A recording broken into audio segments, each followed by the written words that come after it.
اللہ تعالیٰ چاہتے ہیں ہم پریشان رہیں یا خوش رہیں؟ بولو. یہ جو اللہ نے کہا نا کہ ہم تمہیں آزمائشوں میں ڈالیں گے لیکن جو لوگ صبر کریں گے اور کہیں گے ہم اللہ کے غلام ہیں، تو یہ اللہ نے ہمیں آیت کیوں بتائی ہے؟ تاکہ ہمارے دل میں غم کو برداشت کرنا آسان ہو جائے، ہم غمگین نہ ہوں. کیونکہ غم تو آئیں گے، یہ ہو نہیں سکتا کہ دنیا میں پریشانیاں نہ آئیں، یہ ناممکن ہے. یہ ہر شخص کو آتی ہیں. آپ سمجھتے ہو بڑے لوگوں کو نہیں آتی؟ بڑے لوگوں کی پریشانیاں بڑے لیول کی ہوتی ہیں، بہت اونچے لیول کی ہوتی ہیں. تو یہ پریشانی تو ہر شخص کو آئے گی. اللہ چاہتے ہیں کہ ان میں برداشت کی عادت ہو جائے، یہ خوش رہنا سیکھیں. تو اسی وجہ سے دنیا میں سب سے بڑا انعام کیا ہے؟ خوشی ہے یا نہیں ہے؟ پیسہ انسان کیوں حاصل کرتا ہے؟ خوش رہنے کے لیے. صحت کیوں چاہتا ہے؟ خوش رہنے کے لیے. تو اللہ نے قرآن میں فرمایا کہ الا بذکر اللہ تطمئن القلوب، اللہ کے ذکر سے دلوں کو سکون ملتا ہے. اب پتہ ہے لوگ وظیفے پڑھتے ہیں پیسہ حاصل کرنے کے لیے، وظیفوں میں اللہ کا ذکر کیا جاتا ہے، حالانکہ اللہ کہہ رہا ہے وظیفوں سے پیسہ نہیں، وظیفوں سے کیا ملے گا؟ سکون ملے گا. سکون کے لیے کوئی وظیفہ نہیں پڑھ رہا ہوتا.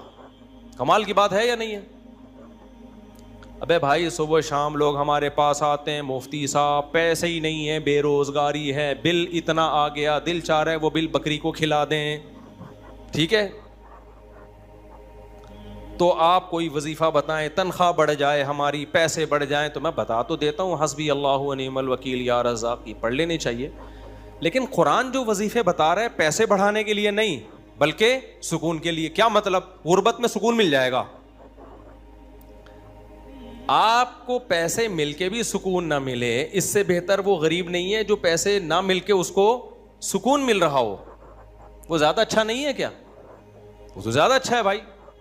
اس لیے اللہ فوکس دولت کو نہیں کر رہے، کس کو کر رہے ہیں فوکس؟ سکون کو فوکس کر رہے ہیں اللہ تعالیٰ. میں نے ایسے غریب دیکھے ہیں، ایسا دل ہنس رہا ہوتا ہے، مسکرا رہا ہوتا ہے مستیوں میں. اکثر میں ایک واقعہ بتاتا ہوں نا، ہمارے گھر میں مزدور آتے تھے، والد صاحب حیات تھے، انہوں نے اللہ ان کی مغفرت فرمائے، انہوں نے فرش بنوانا تھا.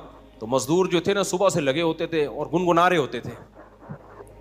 مزدوروں کے گانے بھی آپ کو پتہ ہے پرانے زمانے کے ہوتے ہیں، گنگنا رہے ہوتے تھے اور وہ لگے ہوئے ہوتے تھے نا. شام کے وقت جب وہ پلستر کر رہے تھے فرش میں، تو میں تھا، میری عمر ہوگی 20-22 سال.